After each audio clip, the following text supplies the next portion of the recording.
Hello everyone, welcome back to my channel. I want to start with a question that may sting. How many times have you given your time, your energy, your kindness to a woman, only to be rewarded with the words that feel like a dagger?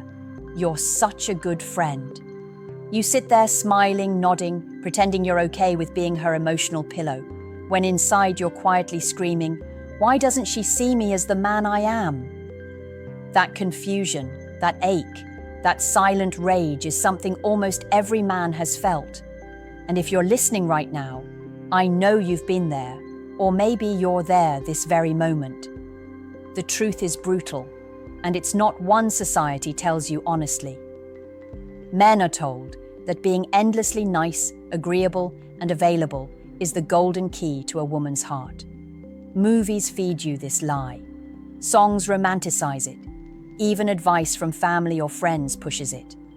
But what they don't tell you, what no one wants to admit, is that niceness without strength, without boundaries, without masculine polarity, doesn't spark attraction. It sparks comfort. It sparks safety, but not desire. And desire is what makes her choose you, not as a friend, but as a lover, a partner, a man she respects.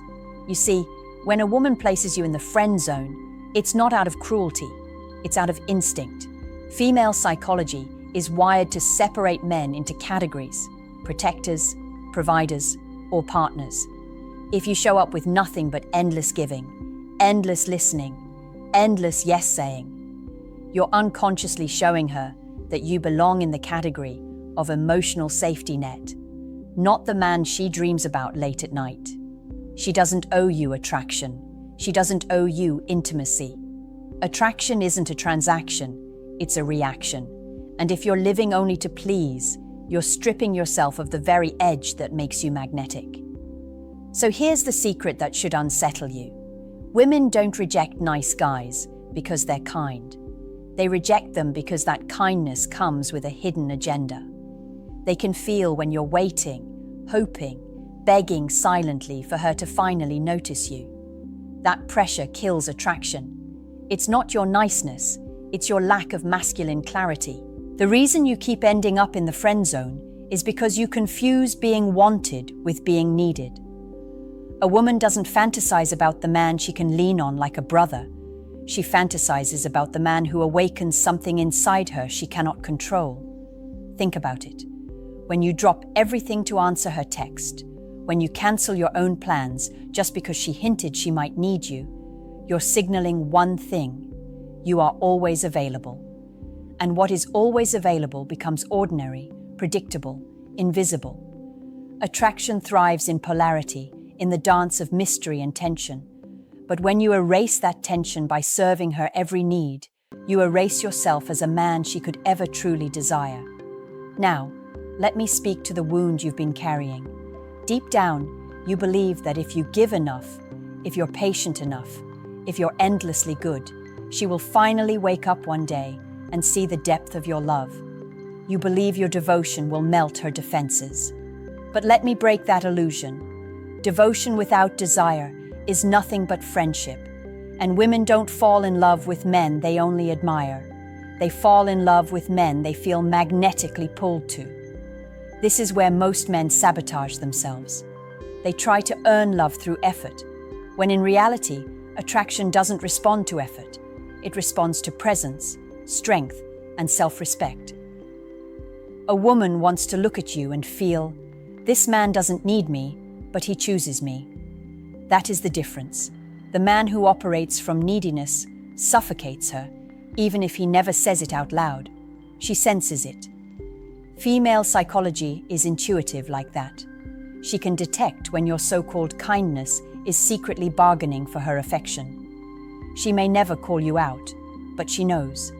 And the moment she knows, she files you away in the category you dread, the safe, dependable, but never desired friend. So here's the paradox. The more you try to be liked, the less she feels pulled toward you. The more you bend to her approval, the less she respects you. And the less she respects you, the more invisible you become.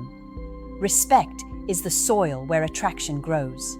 Without it, No matter how nice you are, no matter how long you wait, you will remain nothing more than the good guy she keeps around when she's lonely, never the man she craves. Here's the truth most men don't want to face. Being the nice guy is often just a mask. It's not pure kindness, it's fear. Fear of rejection, fear of being truly seen, fear of stepping into masculine power and risking that she might not want you for who you are. So instead, you play it safe. You become agreeable. You silence your real desires. You smile when you want to challenge. You nod when you want to say no. And while you think you're building a bridge to her heart, what you're really building is a cage for yourself. Women don't respect men who hide behind masks. They respect men who reveal their truth, even when it's uncomfortable. Think about it. When you're too afraid to state what you want, you're teaching her something about you. You're teaching her that your voice doesn't matter, your boundaries don't exist, your presence doesn't demand recognition. And if your presence doesn't demand recognition, how can she ever feel desire for you? A woman feels attraction when she senses she's in the presence of a man who knows himself, who will not bend simply to gain her approval, who lives by his own standard, not hers. Without that energy, you become the emotional pet, safe, convenient, but powerless. And here's the brutal reality. Many women will unconsciously test you to see where you stand. She might flirt with other men in front of you. She might cancel plans at the last second. She might pour her heart out to you about another guy who excites her, just to see how you react. If you swallow your frustration, if you smile through your disappointment, if you reassure her while quietly dying inside, she knows. She knows you're trapped in her orbit, too afraid to walk away, too desperate to risk losing her. That desperation kills attraction faster than anything else. What she truly wants, even if she never says it, is a man who can look her in the eyes and say, "This is who I am. This is what I want. And if you can't meet me there, I will walk away." That power, that self-possession, is what separates the men who get chosen from the men who get used. And until you face this fear, you'll keep living in the shadows of your own silence. Let me tell you something that might sting. Women don't fall in love with the man who gives them the world on a silver platter. They fall in love with the man who makes them feel something. Desire is emotional, not logical. You can check every box on her list. You can have the steady job, the nice car, the polite manners. But if you don't awaken her emotionally, she will never feel the fire for you. And this is where most nice guys fail. They confuse being useful with being unforgettable. You become useful when you're the one she calls to vent about another man. You become useful when you're the one driving across town at midnight because she's sad. You become useful when you're the one paying with your time, your energy, your attention, but never receiving intimacy in return. And here's the tragedy. You think this usefulness is building love, but in reality, it's burying you deeper into irrelevance. Because usefulness is not attraction. Usefulness is convenience. And no man wants to die as just a convenience in a woman's life. What she craves is polarity. Polarity is the spark between masculine and feminine energy. If you shrink yourself to avoid tension, you kill that spark. If you never challenge her, if you never set standards, if you never risk her disapproval, you rob her of the chance to feel your strength. And strength doesn't mean arrogance. It doesn't mean cruelty. It means being rooted in who you are, no matter how she reacts. It means you can listen to her storm, but not drown in it. It means you can hold your frame when she pushes, knowing she pushes not to break you, but to see if you're real. The friend-zoned man fails here because he's terrified of creating waves. He fears that if he disagrees, she'll walk away. So he swallows his truth, hoping silence will keep her close.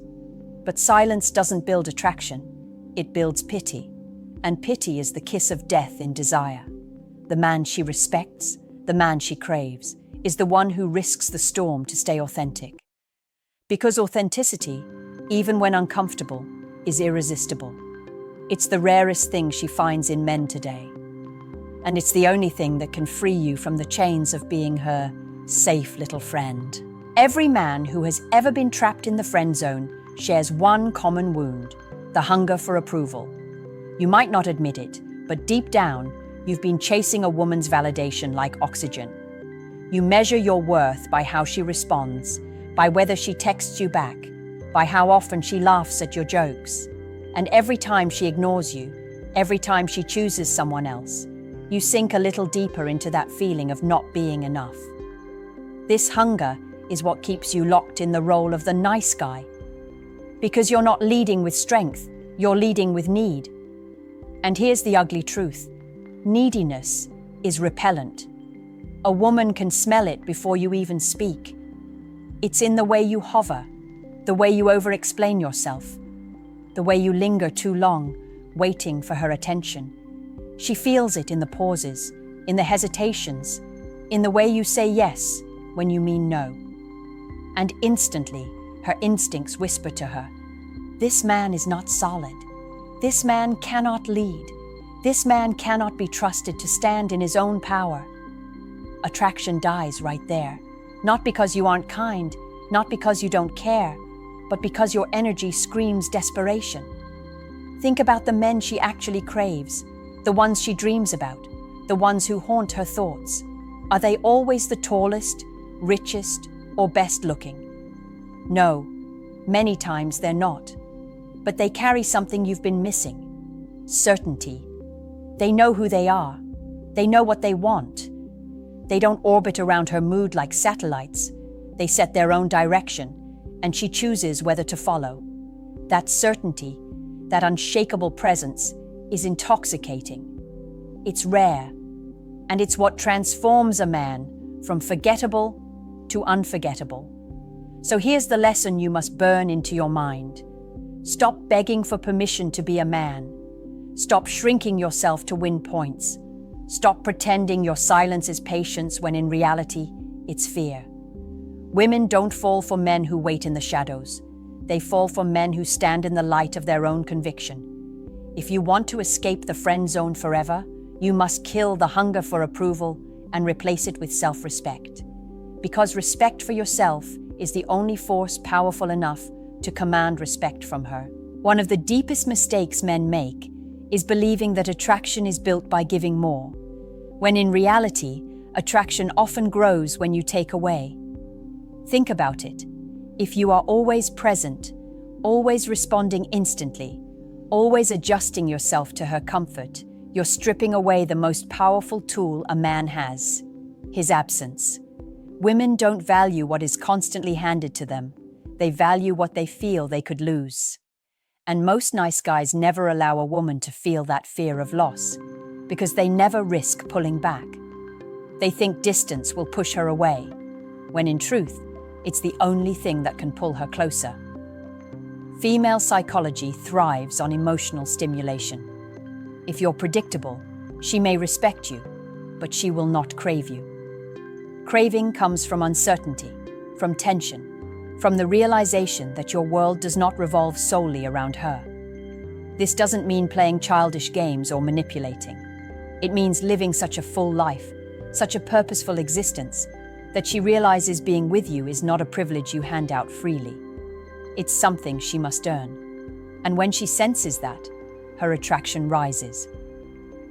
Now here's the paradox. The same woman who swears she wants a man who's always there will lose interest the moment you actually become that man. She says she wants reliability, but what she desires is strength. She says she wants comfort, but what she feels drawn to is the man who challenges her, who unsettles her in the best way, who doesn't apologize for demanding respect. If you collapse into constant availability, she will use you when it suits her, but she will never look at you as the man she cannot live without. And this is why so many men stay stuck. They think being endlessly supportive will eventually flip a switch in her heart. But attraction isn't built in her head, it's built in her gut. She doesn't think her way into wanting you, she feels her way there. And the only way to spark that feeling is by standing in your power, sometimes by walking away, sometimes by saying no, sometimes by choosing yourself over her. Because when you can choose yourself, she finally has a reason to choose you. Let me tell you the hardest truth you will ever hear about the friend zone. You put yourself there. Not her, not society, not bad luck. You. Every time you ignored your own standards, every time you traded authenticity for approval, every time you stayed silent instead of speaking your truth, you walked yourself into that prison. And the reason it hurts so much is because deep down, you know it. You know you betrayed yourself to keep her happy. You know you settled for crumbs when you wanted the feast. And you know that if you continue living this way, you'll waste years of your life being half a man in the shadow of women who will never see your true value. But here's the hope. The same way you walked into that prison, you can walk out. The moment you decide you will never again beg for love, never again silence your voice, never again betray your own respect for the chance to be noticed, that is the moment the friend zone ceases to exist for you. Because the friend zone is not a place women put you in. It's a place you accept for yourself. And when you finally stop accepting it, your entire presence changes. She feels it. She senses it. Women can detect when a man carries himself with quiet desperation versus when he carries himself with unshakable self-respect. And understand this, the man who refuses to be friend-zoned doesn't do it with arrogance or cruelty. He doesn't need to insult her or play games. He simply lives by a law that says, if you don't desire me the way I deserve, then I will not stand here begging for scraps. That law is what makes him different. That law is what makes him magnetic, because a man with options, a man with boundaries, a man who refuses to live on his knees, he becomes the man she cannot ignore. So the real question is this: are you willing to disappoint a woman in order to finally respect yourself? Because until you are, you'll keep living as the good little friend. And no matter how much you give, no matter how long you wait, she will never, ever see you as the man she burns for. Now here's the part most men resist hearing. The change starts with you. No one else can give you the respect, the presence, or the attraction you crave. You cannot force a woman to desire you. You cannot manipulate her emotions, and you cannot bribe her with endless kindness. The only thing that will shift the dynamics is the moment you reclaim your own power. You stop living to please, stop bending to avoid conflict, stop trading your own priorities for a chance to be noticed. You stand in your masculine truth, unapologetically, and you let her see the man you are, not the man you think she wants. This doesn't mean you become cold or cruel. It doesn't mean you abandon your principles or stop being kind. It means your kindness has structure. It has boundaries. It is not given to fill a void of insecurity. It is a reflection of strength. You treat a woman well not because you hope for her love, but because it is who you are, and the right woman will recognize it. The wrong woman, she will leave, and that's okay. Because every time you choose yourself over temporary validation, you build the life that makes her want you. Think about the men she dreams about late at night. They are not the men who chase approval. They are not the men who sacrifice their identity to avoid rejection. They are the men who risk being rejected, who risk conflict, who refuse to shrink themselves for anyone. And when a man lives this way, something powerful happens. He stops being the nice guy and becomes irresistible. He stops being a friend and becomes a man who commands desire, respect, and attention naturally. So here's my challenge to you. I want you to take a moment and calculate this equation for yourself. Your worth plus your boundaries minus your fear. Write the answer in the comments. Then, share this video with a friend who's trapped in the friend zone and needs to hear this truth. Like, subscribe, and turn on notifications, because mastering yourself is the only way to master attraction. Remember, being a man women crave is not about doing more. It's about being more. More authentic, more present, more unapologetically you. And that's how you finally step out of the shadows of friendship and into the light of desire.